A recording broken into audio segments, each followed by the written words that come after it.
On this episode of Longwood Live, we will revisit the events surrounding the riot that took place at JMU's Spring Fest chaos and its impact on other university traditions.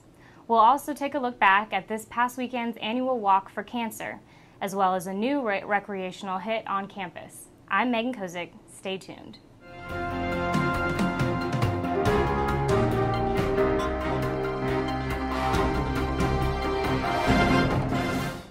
In response to the madness that occurred April 10th during JMU's annual Spring Fest block party, some schools are taking precautions in order to avoid similar chaotic situations. Will Armbruster has more on how these events have impacted surrounding universities.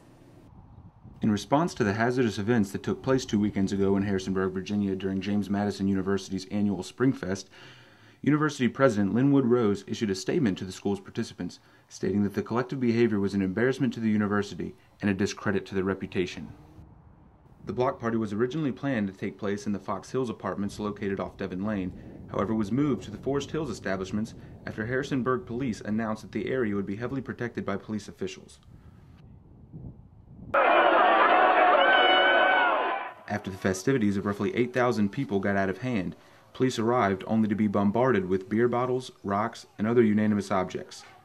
Officials then resorted to firing off rubber bullets and grenades of tear gas in an attempt to calming the riot. Roughly 200 officials were called in around the area to help tame the madness that consisted of more than 30 arrests, a stabbing, extensive property damage, as well as injuries to both police and partygoers as well. Taking action as precaution to avoid similar events, such as Radford University, who decided to cancel their traditional Quad Fest, which was set to take place this weekend. I definitely think law enforcement should have a big role in regulating these kind of major parties and stuff, because obviously with 8,000 kids you're going to need some kind of help keeping them all under control. But as far as even here at Longwood, for instance, I've been part of 4 different Oktoberfest and spring weekends, and there's never been any need for law enforcement to regulate anything, because we've always been very under control and just had a good time without any consequences or anything like that. So I don't see why other kids just can't have a good time and not have to even have law enforcement be a factor. But if it's just Longwood students, I don't see it getting out of hand. It's 4 years in a row we had field parties. Nothing really bad happened. No one went to the hospital or anything like that. So nah, not at all. It's okay to enjoy tradition as long as that there's a semblance of reality and an understanding that there are responsibilities with the decisions that we make. Beach also stated that although the images do paint a disturbing picture, he's been pleased with the overall behavior of students during their traditional celebrations and doesn't see any reason to hold them responsible. I'm just really proud of the students, really, that they were respectful. They tried to work with us. They really did a great job. I'm just very pleased with that. Located directly behind me is Eiler Field, where this year, Longwood's annual Senior Week will host its first ever field party for students. When asked about the timing of the event, Chief Beach reiterated his appreciation with the students' cooperation over their traditional weekends and has no doubt that that trend will continue. From Longwood University, I'm Will Armbruster for Longwood Live. Last Friday, a record number of supporters showed up for Longwood's annual Relay for Life event. All of this year's participants were organized into over 56 groups and came together to raise over $9,000 for the cause. Communication Studies Professor Jeff Halliday was the event's keynote speaker, introducing his son Kenny, a cancer survivor. But the most emotional part of the night was when 24 cancer survivors kicked off the walkathon in a survivor's lap in celebration of their triumph over the disease. Longwood's Recreation Department has had its fair shares of hits and misses in the past, but this semester, intramural softball has seen a turnout far greater than anticipated. Once again, here's Will Armbruster with more.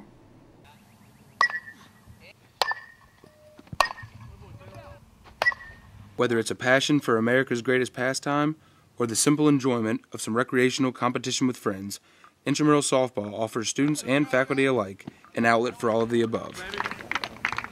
Well, I used to play baseball in high school, so I get a little bit of competitive edge out of it. I like to come out here and beat some teams for a little while. Hopefully we'll go to the championship this year. We'll see. At any university, intramural sports are one of the most accepted forms of campus recreation.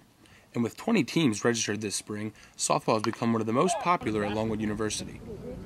As Assistant Director of Campus Recreation, Robbie Bell is in charge of putting together these programs and states several reasons for softball's increased popularity. The intramural softball program's been going on for a couple years now, not to this extent. We've had like weekend tournaments and stuff like that in the past, but this is the first year we've actually done a quote-unquote season for softball. And we're doing a 2-week regular season with the 3rd week of playoffs. Along with a renewed system, Bell also credits the newly constructed facilities located in Lancer Park as not just a major attraction, but a necessary addition as well. These fields out here, having these fields are great. I mean, it's been great for our intramural program. Before, for softball, we used to have to go out to the New Fevers field, and we rented a field for a weekend. But now having this, we control the lighting, we have the field, we control the lining of the field. All of that stuff is controlled by us and our maintenance person. So it makes it a whole lot easier when we want to do it. We can just schedule it. We know we have the facilities to use it. Students as well share the enthusiasm and say that the program is definitely a success. Yeah, I think it's a huge success. Students can get out here and enjoy time themselves and play some softball and just kind of meet other people and have a good time, unwind for a little while. Allows the fraternities to get together as a fraternity and play, have a team, and then also students that still have that competitive drive from high school, but don't want to do the practice every kind of day. Just come out and enjoy it. Right. So yeah, it's definitely, I'd say, a success. Community kind of feel to it. I think softball is really well done. It's a lot more relaxing than some of the other sports. So it's a little more fun for the umpires and referees to come out and work. Bell told me that he's been thoroughly impressed with the level of competition so far this season, as well as all the chatter about teams hoping to win the championship. His only concern, however, is the timing of the season schedule. With the playoffs set to begin next week, he's anxious to see if the final stretch of the regular season can match the intensity of the students' final week of classes. From Lancer Park, I'm Will Armbruster. As the semester comes to a close, seniors have a lot to look forward to. The week leading up to graduation, known as Senior Week, will feature many activities and events, bringing the group together one last time. Congratulations to all of the 2010 graduates, and from the entire Longwood community, best of luck in the future. Thank you for watching. I'm Megan Kozik, and I'll see you next time.